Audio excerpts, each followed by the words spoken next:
Iran kembali meningkatkan tensi politik dengan Uni Eropa, UE, setelah Teheran menyatakan seluruh militer negara-negara anggota UE sebagai kelompok teroris.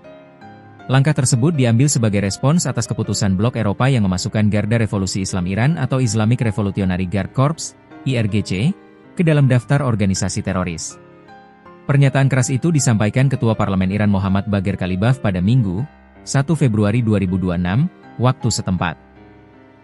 Kalibaf menegaskan, keputusan UE dianggap sebagai tindakan bermusuhan yang secara langsung menyasar kedaulatan dan sistem pertahanan Iran.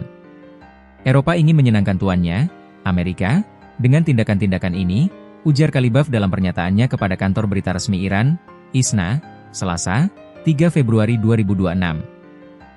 Menurut Kalibaf, Iran tidak akan tinggal diam menghadapi kebijakan yang dinilai sepihak dan politis. Ia menegaskan bahwa Teheran akan menggunakan seluruh instrumen hukum dan politik yang dimilikinya untuk merespons keputusan tersebut secara setimpal. Langkah Iran tersebut merujuk pada Undang-Undang Nasional yang disahkan pada 2019. Aturan itu memungkinkan pemerintah Iran menetapkan militer negara lain sebagai organisasi teroris apabila negara bersangkutan lebih dulu melakukan hal serupa terhadap institusi pertahanan Iran.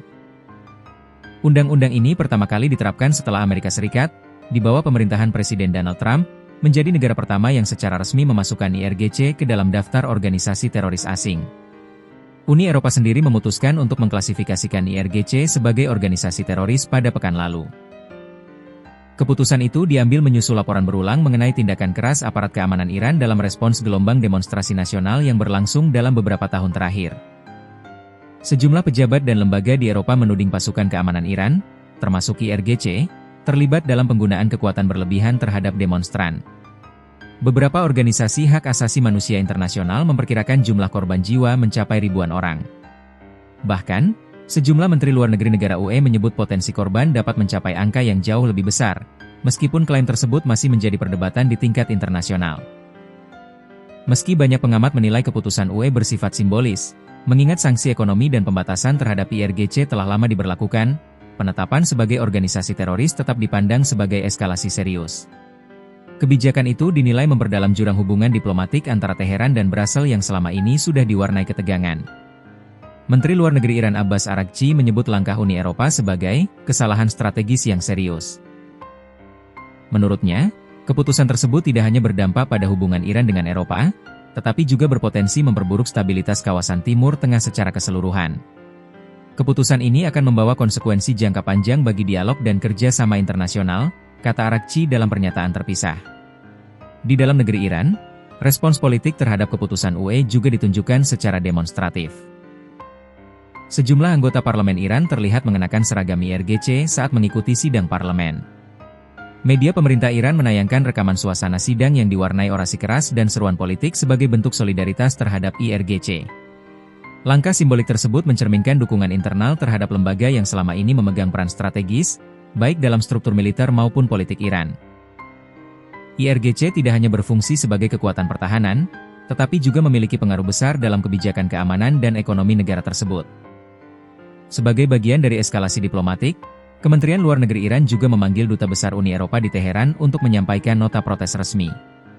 Dalam pertemuan itu, Iran menilai keputusan UE bertentangan dengan prinsip hukum internasional serta dianggap mencampuri urusan dalam negeri negara berdaulat.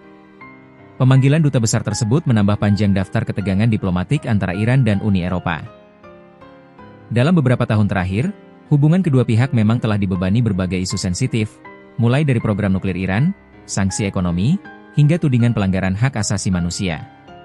IRGC sendiri memiliki sejarah panjang keterlibatan dalam penanganan keamanan domestik di Iran. Salah satu peristiwa yang paling banyak mendapat sorotan internasional adalah kematian Jina Mahsa Amini pada 2022. Perempuan Kurdi itu meninggal dunia setelah ditahan aparat kepolisian moral Iran, peristiwa yang kemudian memicu gelombang protes luas di berbagai kota. Demonstrasi tersebut berkembang menjadi simbol perlawanan sipil dan mendapat perhatian dunia internasional. Sejak saat itu, tekanan terhadap Iran dari negara-negara Barat, termasuk Uni Eropa, terus meningkat, khususnya terkait isu hak asasi manusia. Dengan saling menetapkan label teroris, hubungan Iran dan Uni Eropa kini berada pada titik terendah dalam beberapa tahun terakhir. Para analis menilai, situasi ini berpotensi menyulitkan upaya diplomasi, termasuk perundingan mengenai isu nuklir dan stabilitas regional. Hingga kini, belum ada indikasi kedua pihak akan segera menurunkan tensi. Iran menegaskan siap melanjutkan langkah balasan, sementara Uni Eropa menyatakan keputusannya diambil berdasarkan pertimbangan keamanan dan nilai-nilai yang dianut blok tersebut.